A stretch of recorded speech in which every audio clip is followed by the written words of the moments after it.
Sott'acqua, sì, rovinato tutto, lavatrici, asciugatrice, tutto quanto. Dico, venga giù sullo studio, ho chiamato la protezione civile, ma non rispondono perché hanno le linee intasate.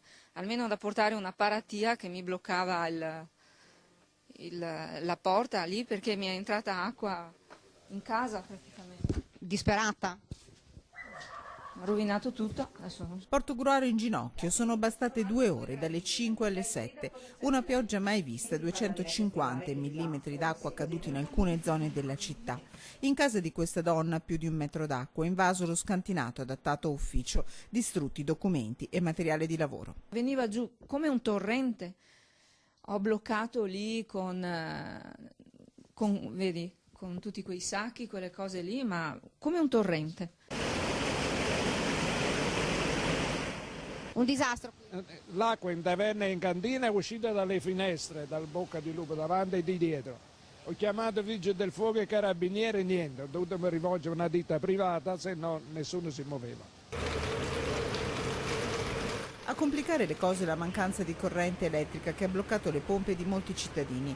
A Portogruaro sono tracimati il Ronchi e il Gruaro. Le idrovole del consorzio, tutte 88 in funzione, non hanno retto, decine i vigili del fuoco al lavoro.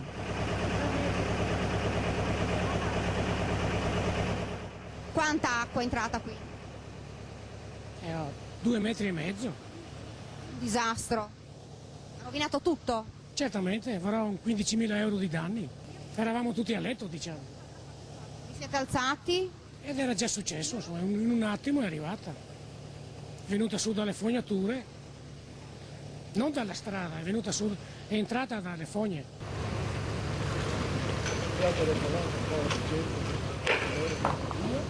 Allagate molte strade, isolate le case, al lavoro per tutto il giorno i volontari della protezione civile. Io avevo l'auto all'interno del garage, addirittura questo giro qua, a differenza non si può perché come si fa?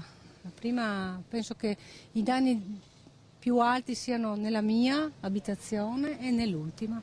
Tanti. Tantissimi, no tanti. Si può fare qualcosa prima, si dovrebbe fare qualcosa prima.